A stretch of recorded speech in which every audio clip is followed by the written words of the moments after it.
नमस्कार जय जगन्नाथ। आज 6 जनवरी मंगलवार। आज दिन किछि देश और राज्य किछि गुरुत्वपूर्ण खबर रही। वीडियो को शेष पर्यंत देखंतु जहा द्वारा आपण संपूर्ण वेटे पाई परिबे एवं वीडियो को लाइक और चैनल को सब्सक्राइब रखंतु जहा फल आपण एई भली लेटेस्ट न्यूज वेटे सर्वप्रथम पाई परिबे। तो आसंतु संपूर्ण खबर उपरे नजर पकेबा।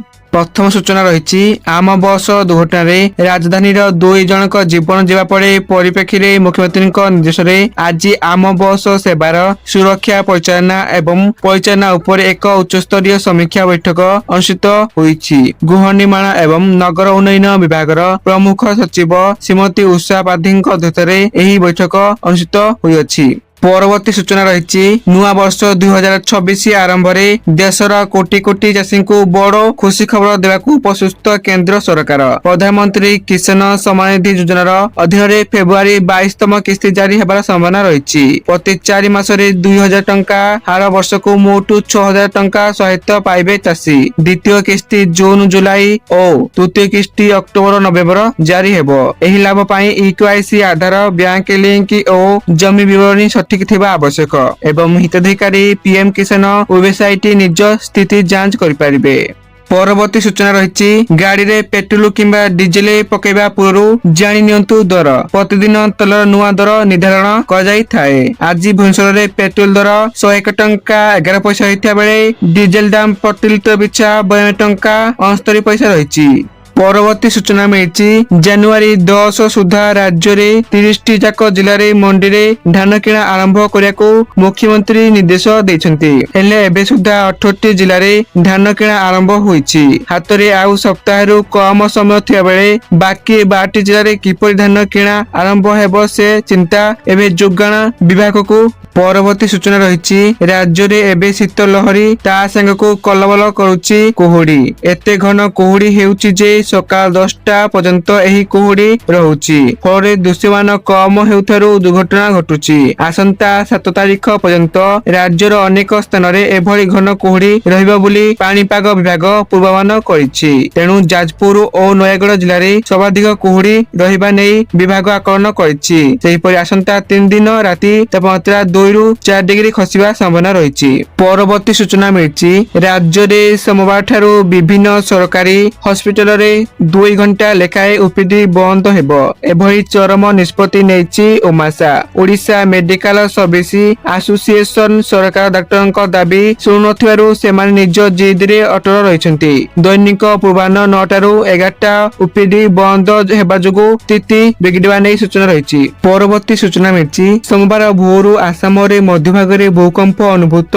रिक्टर स्केल रे भूकंप तीव्रता 5.1 रेकर्ड होईछि। भूमिकंपर जीवन हानि किंबा कौनसी क्षयक्षति होइनथिबा अधिकारी माने कहिसंती। National centre for seismology report अनुसार ब्रह्मपुत्र नदीर दक्षिण कूଳରେ थिबा मोरीगांव जिल्ला रे सकाळ 4.17 मिनिट रे 50 किलोमीटर गभीरता रे भूमिकंप रेकर्ड कराई अछि। परवर्ती सूचना मिली गहना किणवा पूर्व नजर पकांतु केउ सहरे केते रही सुना दर। तेबे जदि आपण आज सुना किणा चाहते बा योजना करछंती तेबे प्रथमे जानि नियंतु आज केते रही सुना और रूपा दर। आज राजधानी भुवनेश्वर में 24 कैरेट सुना मूल्य 10 ग्राम पिछा 1,35,820 टंका रही बेले 22 कैरेट सुना मूल्य 10 ग्राम पिछा 1,24,500 टंका कारोबार आरंभ करिछि। अन्यपटे रूपा मूल्य किलो पिछा 2,41,000 टंका रही। परवर्ती सूचना मिली आईपीएल 2025 विजेता 2026 सीजन मैच खेलिबा पूर्व लगी सख्त झटका। दल 4 जन खिलाड़ी आहत होइछन्ति जहाँकि दल पाई महंगा साब्यस्त होई पारे बोली कहाई अछि। तेबे एही 4 जन आहत खिलाड़ी हेले फिल सल्ट, रजत पट्टीदार, जोश हाजेल, होडू एवं टीमी डेविड। परवर्ती सूचना मिली ओडिशा रे धिमेची 5G सेवा। लोकंक पाखरे 5G सेवा पहुंचाइबा पई सरकार जेउ योजना रखिथिले ताहा सठिक भाबे रूपायन होइनथिबा देखिବାକୁ मिलिछि। एबे भी राज्य पाय 84% अंचल रे एही सेवा पहुंची पारि नाही। 2023 जनवरी 5 तारिख रे ओडिशा रो आरंभ होइथिला 5G सेवा। ପରବର୍ତ୍ତୀ ସୂଚନା ରହିଛି ଯଦି ଆପଣ ଅନଲାଇନ ରେ ଟ୍ରେନ ବୁକ୍ କରିବାକୁ ଯାଉଛନ୍ତି ତେବେ ଏହି ଖବର ଆପଣଙ୍କୁ ଜାଣିବା ନିହାତି ଆବଶ୍ୟକ।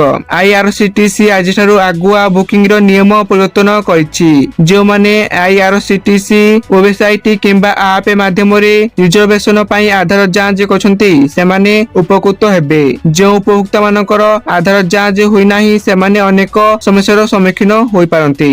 ପରବର୍ତ୍ତୀ ସୂଚନା ରହିଛି ଗତ ଡିସେମ୍ବର 25 ଏବଂ 31 ତାରିଖରେ ଗିଗ୍ ୱାର୍କର୍ସ ଧର୍ମଘଟ ସାରା ଦେଶରେ ଚର୍ଚ୍ଚାର ବିଷୟ ପାଲଟିଥିଲା। ଖାଦ୍ୟ ହୋମ ଡେଲିଭରି କରୁଥିବା କର୍ମଚାରୀମାନେ ବିଭିନ୍ନ ଦାବି ନେଇ ଧର୍ମଘଟ କରିଥିଲେ। ବଡ଼ ଦିନରେ କିଛି ସହରରେ ଏହାର ପ୍ରଭାବ ମଧ୍ୟ ପଡ଼ିଥିଲା। ଲୋକେ ବହୁ ଅସୁବିଧାର ସମ୍ମୁଖୀନ ହୋଇଥିଲେ। ଏବେ ପୁଣି ଜୋମାଟୋର ପ୍ରତିଷ୍ଠାତା ତଥା CEO ବିପିନ୍ଦର ଗୋୟଲଙ୍କ ବୟାନ ପୁଣି ଥରେ ଚର୍ଚ୍ଚାର ବିଷୟ ପାଲଟିଛି। ତ ଏହା ରହିଛି ସମ୍ପୂର୍ଣ୍ଣ ବେଟେ ଆପଣମାନେ ଭିଡ଼ିଓକୁ ସମ୍ପୂର୍ଣ୍ଣ ଦେଖିଥିବାରୁ ଆପଣମାନଙ୍କୁ ଧନ୍ୟବାଦ।